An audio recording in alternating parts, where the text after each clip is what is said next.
Hi everyone, and welcome to another Tank Archives video. Today's topic is probably going to be familiar to very many of you. It seems that really any channel to do with World War II or armored warfare in general eventually does a top 5 tanks or top 10 tanks. It's like a rite of passage for YouTuber, it seems, and I'm honestly surprised that I haven't done one of these already.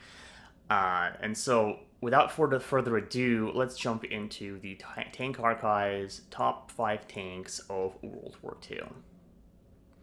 My first tank, that is the number 5, the top 5, no surprises here, is going to be the T-34. Out of the many of you who have watched this channel or read my articles, you know that I'm quite fond of this tank. This is a tank that redefined what a medium tank could do on the battlefield. It had armor thick enough to defeat any anti-tank gun of the time. It had a powerful 76mm gun that could take on any enemy tank. It had a white tracks powerful engine that allowed it to go anywhere on the battlefield, really. Its mobility surpassed that of many light tanks at the time. Many consider it to be the first main battle tank, or at least the first tank that could be considered a stand-in for what was later became a main battle tank.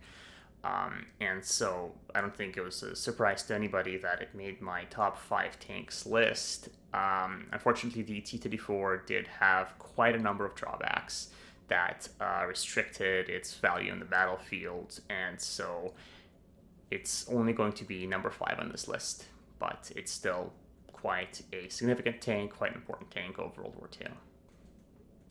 We all know the saying, imitation is the sincerest form of flattery, and the fact that the Germans attempted to make their own take on the T-34 just underscores the fact that it belongs on this list. We all know that a German commission sent to the battlefields in 1941 that reviewed captured Soviet tanks came back with quite a good impression of them, and so the Germans decided to design their own take on the T-34 concept. And that is why the number 4 tank in my top 5 tanks of World War II is their Panzerkampfwagen 47 Russisch, the T-34. The Panther, well, it wasn't quite as good as the Germans had hoped. It was too heavy, it was too unreliable. It really didn't change the course of the war at all. But you have these in addition to using Panthers, the Germans captured and used T-34s, which they modified quite extensively to fit their own view of what a tank should be like. And I would say that these modified T-34s actually had quite some interesting improvements that Soviet engineers implemented later, like a commander's cupola and side skirts. And so I think these are quite interesting, quite distinct vehicles from what the Soviets built, and definitely deserve their own spot on this list. Now, these German ersatz conversions and improvisations are all well and good, but nothing beats good, solid Soviet engineering. And so the number 3 place on my top 5 tanks of World War II goes to the T-34 1943-1944 production. So this might look like the same T-34 as I already mentioned, but in many ways it's a completely different tank. You're looking at different way to build the hull, different wheels, different tracks, different, much more reliable engine, different gun, different hatches, commander's cupolas added. So this is almost a completely different tank than what was accepted into service in 1940, and of course much improved, much more useful weapon. And so this is why the T-34 model 1943 becomes the number 3 best tank of World War II. Wartime tank production moves very quickly, especially in an industrial war like World War II, and so just these small evolutionary changes are usually not enough to keep your tank competitive. Soviet engineers understood that very well, and so in 1944 you see the appearance of the T-34-85.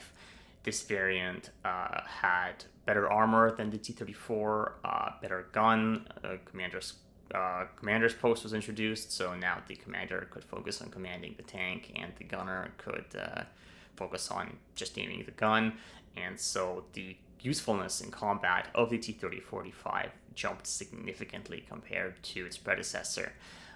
This tank, you can actually still see it in local conflict to this day in the 21st century, which I think is a testament to the fact that the T-30-45 deserves the number 2 spot in the tank archives, top 5 tanks of World War II. Of course, the T-30-45 was just a small step in the arms race that is World War II. The undisputed champions in making the biggest, the heaviest tanks would be the Germans. During World War II, you see them develop these colossal machines, the King Tiger, the Mouse. These tanks still show up in discussions of what's the most powerful tank of all time, let alone World War II. And so I think it's only fair that the number 1 spot on the Tank Archives top 5 tanks of World War II list goes to the T-34 heavy tank. This tank would have had a powerful enough gun, thick enough armor to destroy any German tank designed in World War II, and, well, had the war gone on long enough to actually put her in the battlefield, this would have been quite a formidable opponent for even the German super heavy tanks. Alright, that's it for my top 5 tanks of World War II. Let me know in the comments if you agree or disagree. Happy April 1st to all of my viewers, and if you want to see more completely serious videos, please subscribe in the link below.